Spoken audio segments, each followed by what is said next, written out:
Welcome to my channel friends. आज की video में आप पाकिस्तानी ड्रामा उडारी इस ड्रामे की कहानी के बारे में जान पाएंगे। फ्रेंड्स, वीडियो को स्टार्ट करने से पहले रिक्वेस्ट करना चाहूंगी, प्लीज चैनल को सब्सक्राइब जरूर कीजिएगा। इसके लिए सब्सक्राइब बटन पर क्लिक कीजिएगा, साथ बेल और ऑल के बटन पर लाजमी क्लिक कीजिएगा, क्योंकि इस पर क्लिक करने से आपको हमारी हटने आने वाली वीडियो की अपडेट मिल सकेंगी और आप हमारी वीडियो जो सबसे पहले देख पाएंगे।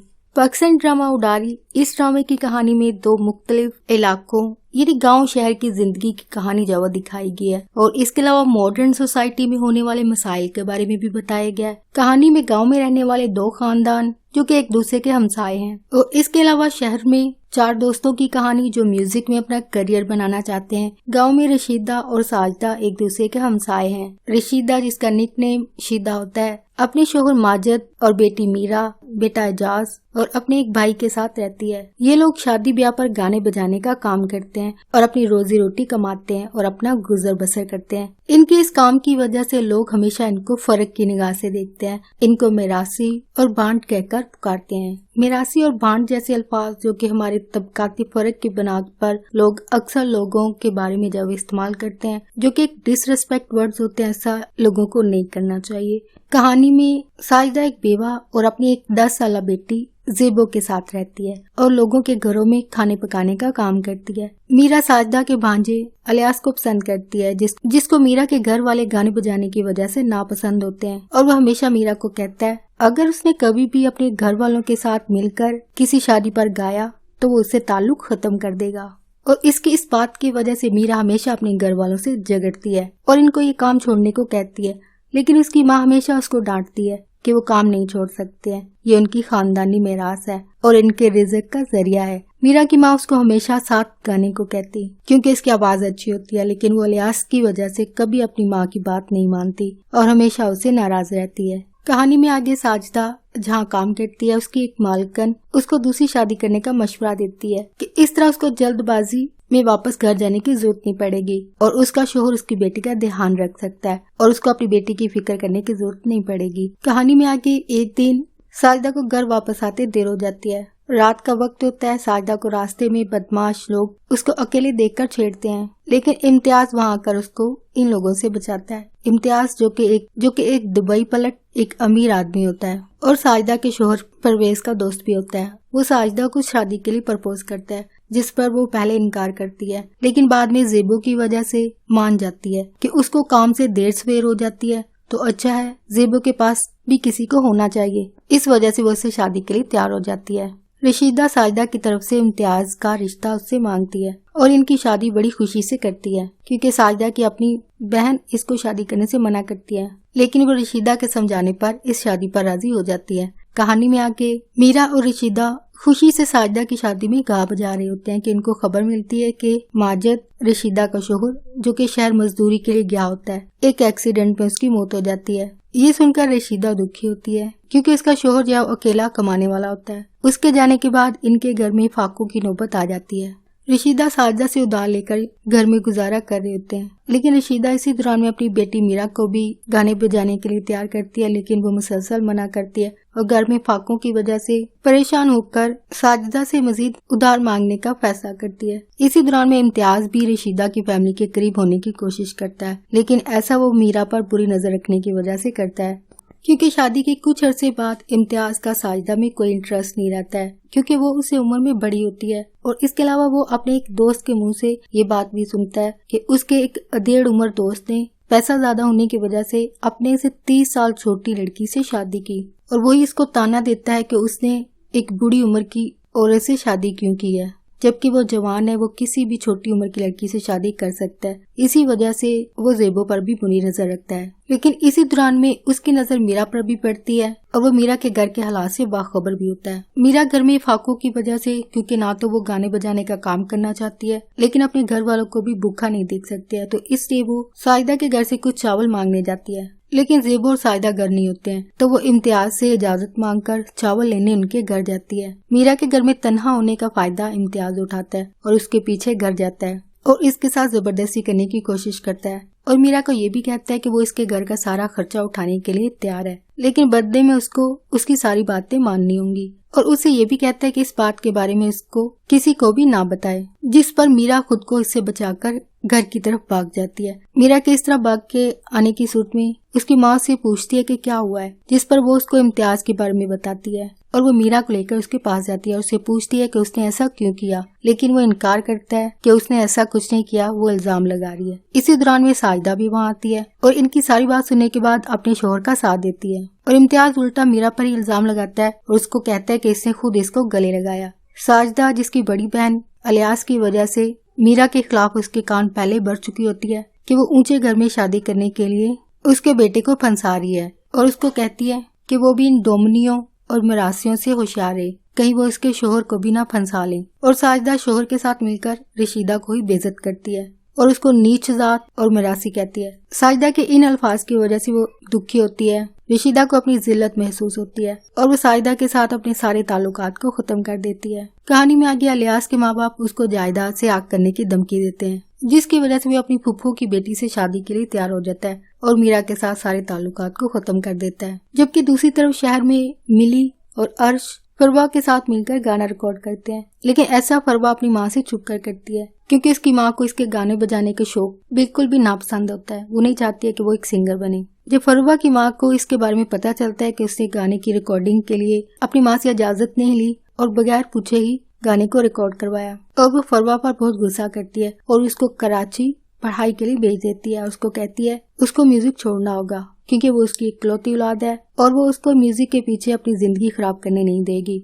मिली और अर्श टीवी शो से पहले इस ग्रुप के इस तरह टूट जाने की वजह से दुखी होते हैं। इनको अपने ग्रुप के लिए एक लीड सिंगर की जरूरत होती है। इसी दौरान में मिली की माँ मुनीरा, जो कि एक सोशल वर्कर होती हैं और एक एनजीओ को भी चलाती है। मिली की माँ की एक दोस्त जो कि गांव में रहती है, वो मनीरा और उसकी फैमिली को अपनी बेटी की शादी पर दावत देती है और मनीरा अपने बच्चों को गाँव की शादी अटेंड करने की दावत देती है, जहाँ मिली अपनी माँ के साथ शादी पर जाने के लिए तैयार हो जाती है। शादी पर जाने के बाद मिली मीरा को गाना गाते हुए सुनती है और उसकी वीडियो भी रिकॉर्ड करती है। मीरा, जो कि किसी भी बात से बेखबर, आंसुओं के साथ शादी की तरकीब में गाना गा रही होती है, जो कि वह अलियास के गम में दुखी होकर गा रही होती है। मिली मीरा और रशीदा से मिलती है और उनके घर का एड्रेस लेती है और उसको टीवी के लिए गाने की पेशकश करती है। रशीदा मिली की इस पेशकश को कबूल कर लेती है और पूरे खानदान के साथ शहर चली जाती है, लेकिन जाने से पहले वो साजिदा का कर्ज वापस करती है और उसके लिए वो एजाज को पैसे देकर साजिदा के घर भेजती है। और मीरा भी एक खत जेबो के लिए भेजती है जिसमें उसने अपने घर का पता लिखा होता है और अपने भाई से कहती है कि वो इसको दे दे। मिली और अरिश मीरा के घर आते हैं। फिर काफी लड़ाई झगड़े के बाद जाकर फरवा की जगह मीरा को रिप्लेसमेंट सिंगर के तौर पर ले लिया जाता है। पहले अरिश मीरा को नापसंद करता है और कहता है कि वो बैंड का हिस्सा नहीं हो सकती है, लेकिन वो आहिस्ता आहिस्ता सीख लेती है। मीरा अपने तलफ़्फ़ुज़ को बेहतर बनाने के लिए ट्यूशन्स लेती है और म्यूजिक की तालीम भी साथ लेती है और साथ साथ अपनी माँ से भी एक रिवायती तरीके की जो सिंगिंग होती है, जो कि ट्रेडिशनल सिंगर्स होते हैं, वो तालीम भी लेती है और इस तरह वो टीवी म्यूजिक पर कंपटीशन को जो है वो जीत लेते हैं। इसी दौरान में मीरा और अर्श भी एक दूसरे के करीब आते हैं। मीरा टीवी शो की वजह से बाकी तमाम लोगों से ज्यादा शोहरत और तरक्की हासिल करती है और अर्श इसको पसंद करने लगता है। अर्श मीरा को शहर में सेटल होने में काफी मदद करता है, उसके बहुत सारे काम खुद करता है और उसको एक गाड़ी खरीदने में भी मदद करता है। मीरा की शोहरत उसके गांव तक भी पहुंचती है। अलियास भी उसकी तस्वीर और वीडियो टीवी पर देखता है और वो इसको टीवी पर देखकर खुश होता है और फिर अपनी माँ को भी मीरा से रिश्ते के लिए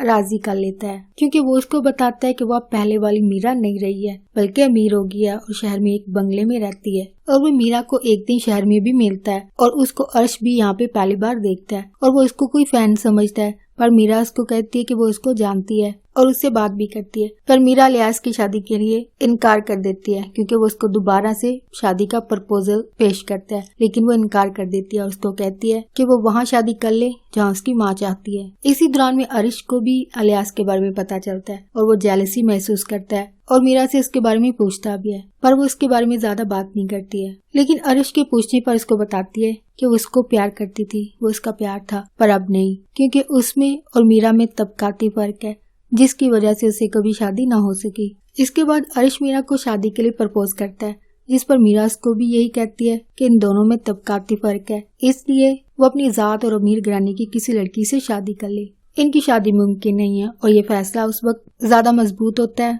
जब मीरा एक दिन अर्श से मिलने उसके घर जाती है। इसी दौरान में वो अर्श की माँ की बातें सुनती है, आवाज सुनती है जो कि अर्श से कह रही होती है कि मीरा जैसी नीच दर्जे की जात वाली लड़की इस घर की बहू नहीं बन सकती है। मीरा उसकी माँ की तमाम बातों को सुन लेती है। इसी दौरान में अर्श को उसका मुलाजिम बताता है कि मीरा बीबी आई है, जिस पर वो उससे पूछता है कि वो कब आई। वो बताता है कि वो काफी देर से आई हुई है, जिस पर उसको अंदाजा हो जाता है कि उसने सारी बातें सुन ली होंगी। जिस पर वो मीरा को रोते हुए देखता है, लेकिन मीरा अर्श से बात करने से इनकार कर देती है। लेकिन अर्श अपनी माँ के इनकार के बावजूद मीरा से शादी पर बजिद रहता है। कहानी में आगे साजिदा अपनी जॉब पर हमेशा मसरूफ रहती है और ज़ेबो की तमाम जिम्मेदारियां वो इम्तियाज पर डाल देती है। इस बात का फायदा इम्तियाज उठाता है। मीरा के बाद वो ज़ेबो पर बुरी नजर रखता है। एक दिन बारिश होती है और साजिदा अपनी जॉब पर होती है तो इम्तियाज ज़ेबो को बहाने से कमरे में ले जाता है और इसके साथ जबरदस्ती करता है और उसको धमकी देता है कि अगर इसने इस बारे में अपनी माँ को बताया तो वो उसको और इसकी माँ को जान से मार देगा। और ज़ेबो डर की वजह से इस बात का जिक्र अपनी माँ से नहीं करती है।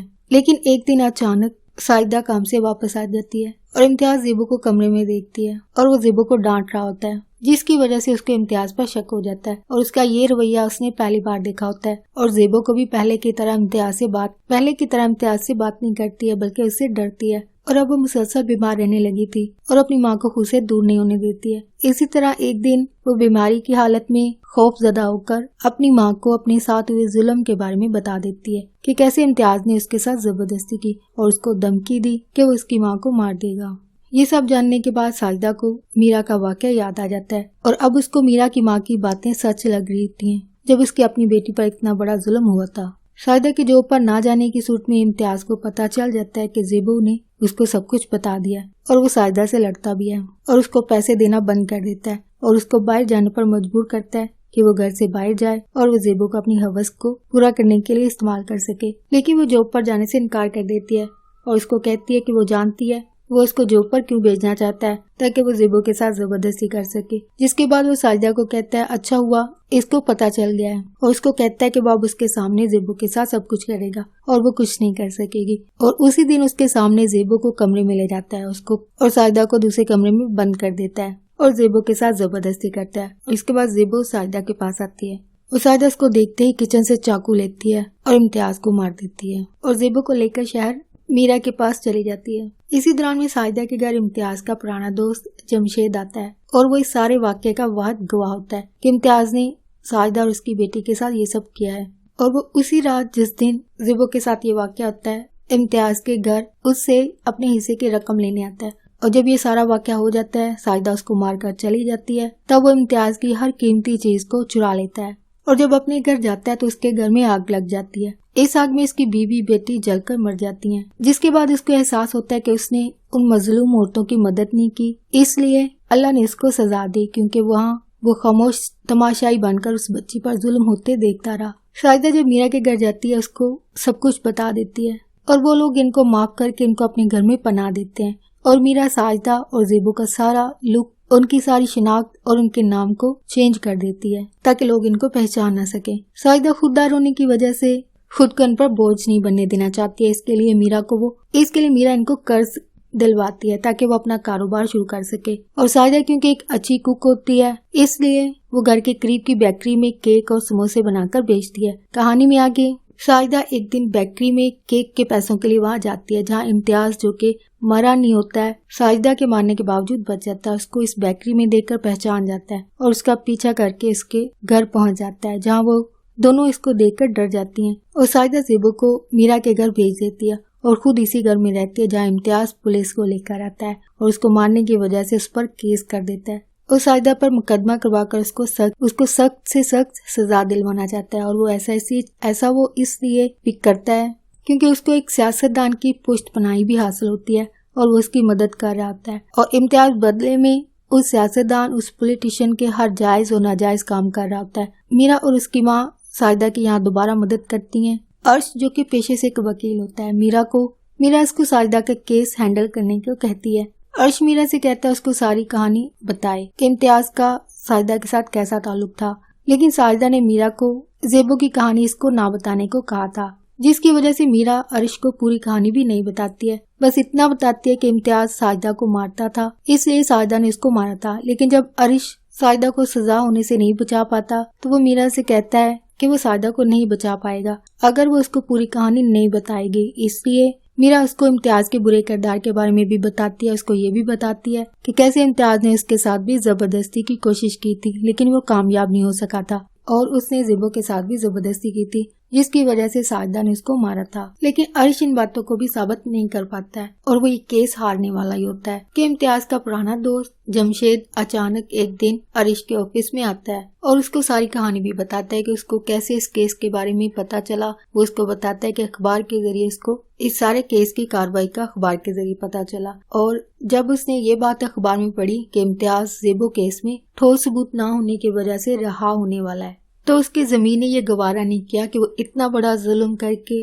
बच कैसे सकता है। और वो अरिश को बताता है कि उस रात क्या हुआ था और कैसे ये सब कुछ हुआ, कैसे सारा वाकया हुआ, वो उसको सब कुछ बताता है। और वो अरिश को इम्तियाज की उस रात उतारेगी हर चीज, घड़ी और चेन दिखाता है और जिस कपड़े में इन चीजों को ढाला था वो कपड़ा ज़िबो की कमीज का एक हिस्सा होता है जिस पर इम्तियाज का खून मौजूद होता है और ये चीजें उसके गुनाहगार साबित होने का सबूत थी।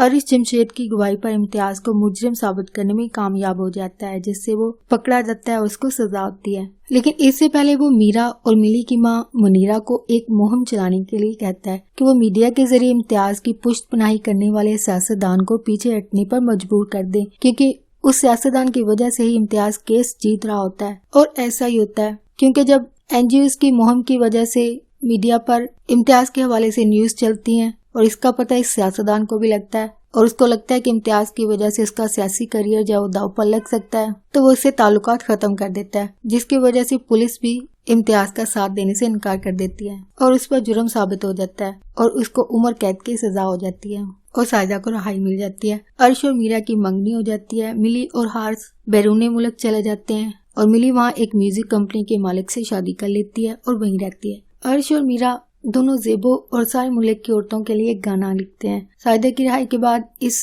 गाने को भी रिलीज करते हैं जहां ये कहानी जो इख्तिताम पजीर हो जाती है। इस ड्रामे की कहानी का एंड सीन होता है। नेक्स्ट फ्रेंड, इस ड्रामे की कहानी में क्या मोरल वैल्यूज को जो है वो शेयर किया गया, साइकोलॉजिकल फैक्ट कौन से शेयर किए गए, ये कौन से इंसानी रवैये जो है वो अल्फाज के जरिए जो वो बयान किए गए हैं, वो साइकोलॉजिकल फैक्ट ये हैं और कोटेशंस ये हैं। और इसके अलावा इस कहानी से क्या सबक सीखा जा सकता है वो भी आपके साथ यहाँ पे शेयर किया जाएगा। फर्स्ट फैक्ट जो इसमें शेयर किया गया है, इंसान मारने वाले का हाथ तो पकड़ सकता है लेकिन बोलने वाले की जुबान नहीं पकड़ सकता है, जो कि फैक्ट है, रियलिटी है, बिटर रियलिटी है। नेक्स्ट जो फैक्ट इसमें शेयर किया गया है, मेहनत का कोई भी काम छोटा या बड़ा नहीं होता है और मेहनत का कोई भी काम करने में शर्म महसूस नहीं करना चाहिए। नेक्स्ट जो फैक्ट इसमें शेयर किया गया है, अपर क्लास और अमीर लोगों के बच्चे रुपए की बुनियाद पर अच्छे स्कूल कॉलेजेस में एडमिशन लेते हैं, पैसे की बुनियाद पर आगे बढ़ते हैं, आगे भी बढ़ जाते हैं, लेकिन मिडिल क्लास के बच्चे आगे सिर्फ अपनी मेहनत और काबिलियत के बलबूते पर ही बढ़ सकते हैं।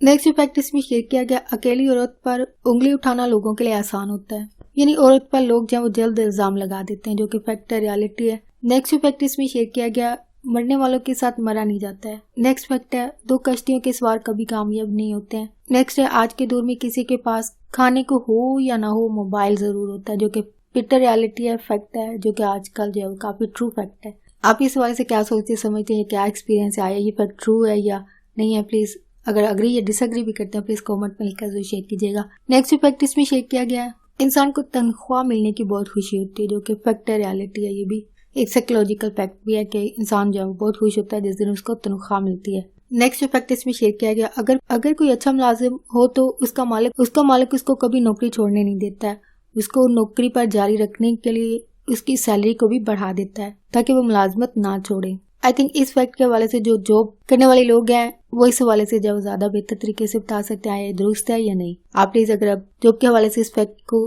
जो कि ट्रू है आप अग्री या डिसअग्री भी करते हो प्लीज कमेंट में लिखकर शेयर कीजिएगा। नेक्स्ट जो फैक्ट है, कुछ वालिदैन अपने बच्चों पर बहुत पाबंदियां लगाते हैं, रिस्ट्रिक्शन जो लगाते हैं और सख्ती करते हैं। नेक्स्ट जो फैक्ट इसमें शेयर किया गया, लेकिन कुछ वालिदैन ऐसे भी होते हैं जो कि अपने बच्चों को जो है वो मुकम्मल तौर पर आज़ादी देते हैं और इनको अच्छे बुरे की तमीज भी सिखाते हैं ताकि वो खुद अपने लिए करियर का और अपनी जिंदगी का अच्छा या बुरा फैसला जो वो खुद कर सकें, यानी इनको खुद मुख्तार बनाते हैं, सेल्फ कॉन्फिडेंट और सेल्फ सफिशिएंट जो वो बनाते हैं।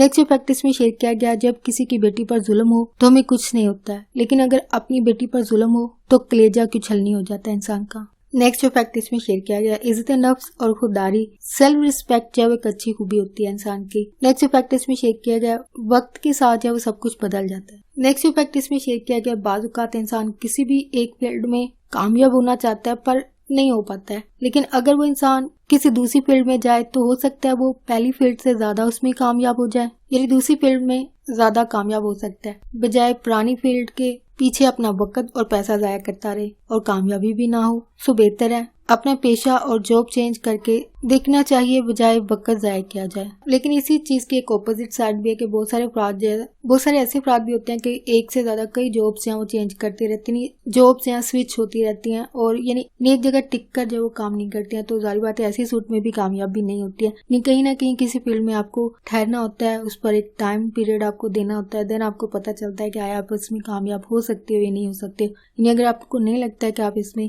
कामयाब नहीं हो पाएंगे तो जाहिर बात है वहाँ पे आपको यू टर्न लेना चाहिए, नहीं चेंज कर लेनी चाहिए आपको। लेकिन बार बार चेंज करने से जाहिर बात है एक्सपीरियंस भी नहीं होता है, सेकेंडली आप कामयाब भी नहीं हो पाते, तो एक जगह आपको टिक कर काम करने की कहीं ना कहीं फिर भी जरूरत होती है। नेक्स्ट प्रैक्टिस में शेयर किया गया कि अगर कोई अपर क्लास के लड़के या लड़कियां जब वो म्यूजिक की फील्ड को अडॉप्ट करते हैं तो वो टैलेंटेड कहलाते हैं, और अगर म्यूजिक और गाने बजाने का कोई काम जो है वो कोई गरीब इंसान करे तो वो थर्ड क्लास और बांड कहलाते हैं। ये तबकाती फर्क क्यों है, यानी वो भी तो टैलेंटेड होते हैं चाहे वो गरीब इंसान है। नेक्स्ट प्रैक्टिस में शेयर किया गया, जो औरतें बाहर काम करती हैं ऐसी औरतें अपने शोहर के काबू में नहीं रहती हैं और ना अपने घर और ना ही अपने बच्चों पर तवज्जो देती हैं। ऐसा दूसरे लोग इन खवातीन के बारे में सोचते हैं जो कि बाहर जॉब के लिए जाती हैं। ये एक ऐसा फैक्ट है, यानी यहाँ पे 50-50 चांसेस है, यानी मैं इसके हवाले से अग्री भी करना चाहूंगी, डिसअग्री भी करना चाहूंगी। अग्री इस सूट में कि मैंने बहुत सारी खवातीन को देखा है कि वो जॉब के साथ साथ अपने घर की तमाम जिम्मेदारियां, इनफैक्ट मैरिड हैं और अपने बच्चों की भी हर चीज को, रिस्पॉन्सिबिलिटीज को देखती हैं और साथ जॉब भी लेकर चलती हैं। लेकिन बहुत सारी ऐसी खवातीन भी देखी हैं जो कि टोटली इस फैक्ट के हवाले से बिल्कुल सही तस्वीर होती हैं। कैसी खवातीन जो होती हैं ना तो अपने शोहर के काबू में होती है, ना ही अपने घर और बच्चों पर तवज्जो दे रही होती है, यानी इस तरह की भी खवातीन होती हैं। यानी अग्री और डिसअग्री वाली सिचुएशन है यहाँ पे। आप इस फैक्ट के हवाले से क्या सोचते समझते हैं, आया ये दुरुस्त है या नहीं है, या अग्री या डिसअग्री भी करती हैं, आपका क्या एक्सपीरियंस है इस हवाले से प्लीज कॉमेंट में लिखकर जरूर शेयर कीजिएगा। नेक्स्ट प्रैक्टिस में शेयर किया गया है 2 मुख्तलिफ लड़कियों की कहानी है इसमें। एक वो जो गाने की शौकीन है, सिंगर बनना चाहती है और सिंगिंग के शौक के अलावा, एक पैशन के अलावा एक अच्छी लिरिक्स राइटर भी है, एक अच्छी सिंगर भी होती है, पर इसकी माँ उसको सिंगिंग को एक करियर के तौर पर लेने से हमेशा रोकती है और उसको हमेशा कहती है कि गाने बजाने में कुछ नहीं रखा है, उसको अपनी तालीम पर तवज्जो देनी चाहिए, जो कि ये भी एक अच्छी गाइडेंस होती है कि वो उसको तालीम पर तवज्जो देने को कहती है ताकि वो कोई अच्छी जॉब हासिल कर सके। और ये लड़की जब अपनी तमाम कोशिशों के बावजूद जब सिंगर नहीं बन पाती, यानी वो मजबूर होती है अपनी वालिदैन के फैसले के आगे, जब वो मजबूर होती है और उनके कहने के मुताबिक अपनी तालीम को जारी रखती है, ना कि सिंगिंग को। जबकि इसी कहानी में दूसरी लड़की जो कि एक अच्छी सिंगर है पर लोगों और माशरे के तबकाती फर्क की बिना पर की वजह से हमेशा लोगों के मुंह से खुद के लिए और उसके खानदान के लिए मिरासी और बांड के अल्फाज सुनने की वजह से कभी गाना नहीं चाहती है, लेकिन जिंदगी के हालात उसको एक लोकल सिंगर से एक टीवी सिंगर बना देते हैं, जो कि आई थिंक यहाँ पे किस्मत का खेल कहा जाता है इसको, या वक्त का एक ऐसा धारा जो कि इंसान को हालात की वजह से ऐसे मुकाम पर भी ले जाता है जहाँ वो नहीं जाना चाहते, लेकिन इंसान वहाँ पे चला जाता है। और इस बात का जिक्र खुद मीरा भी अपने अल्फाज से करती है कि वो तो कभी सिंगर बनना ही नहीं चाहती थी, और उस लड़के को जिससे वो प्यार करती है उसको कहती है कि तुम ही इस चीज की वजह बने हो कि मुझे इन हालात की तरफ उसने ही धकेला था। नेक्स्ट प्रैक्टिस में शेयर किया गया, कभी कभी खून के और सगे रिश्तों से बढ़कर जब वो पराये और बेगाने लोग जब वो अपने बन जाते हैं, जैसे कि कहानी में साजिदा की बहन अमीर होने के बावजूद अपनी गरीब और बेवा बहन की कभी मदद नहीं करती है, अगर करती है तो वो भी दिखावे की करती है। जबकि मीरा की माँ साजिदा को सगी बहन से भी ज्यादा चाहती है, उसके हर सुख दुख की साथी होती है।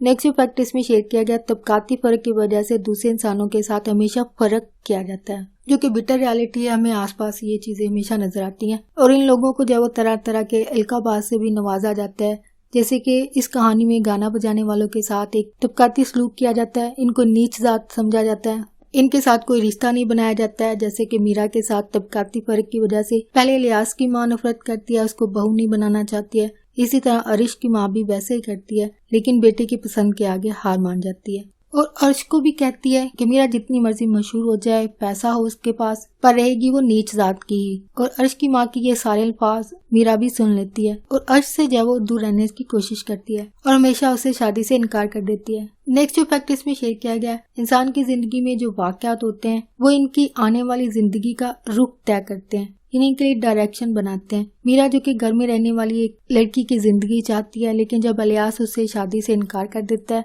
तो वो सिंगिंग को अपना करियर बना लेती है। जिस जिंदगी के बारे में कभी इसने सोचा नहीं होता उसको वही जिंदगी अपनाना पड़ती है। लेकिन जब वो मशहूर हो जाती है, उसके पास पैसे आ जाते हैं, तब वही इलियास उसकी जिंदगी में वापस आने की कोशिश करता है। लेकिन मीरा उसको अपनी जिंदगी में शामिल नहीं करना चाहती है और उसको कहती है कि वो अपनी माँ की मर्जी से शादी कर ले, और उसको ये भी कहती है कि वो कभी ऐसी जिंदगी नहीं चाहती थी, बल्कि वही एक इंसान है जो उसको इस जिंदगी की तरफ लेके आया। वो तो कभी ऐसी जिंदगी चाहती नहीं थी। हो फ्रेंड्स, आज की वीडियो आपको अच्छी लगी हो, प्लीज मेरी वीडियो को लाइक और शेयर लाजमी कीजिएगा। अगर कोई बात सीखने को मिली है, कोई बात आपको अच्छा लगी है, प्लीज मेरी वीडियो को लाइक और शेयर लाजमी कीजिएगा। अगर आप किसी ड्रामे की स्टोरी या किसी फिल्म की स्टोरी को रेकमेंड करना चाहते हैं कि आपके लिए मैं नेक्स्ट उस फिल्म या ड्रामे की स्टोरी आपके लिए शेयर करूं, तो प्लीज कमेंट में लिखकर जरूर शेयर कीजिएगा। आपके साथ जो फैक्ट शेयर किए गए इनके हवाले से आपकी जो भी राय हो प्लीज कमेंट में लिखकर जरूर शेयर कीजिएगा। आपका वीडियो देखने के लिए बहुत शुक्रिया।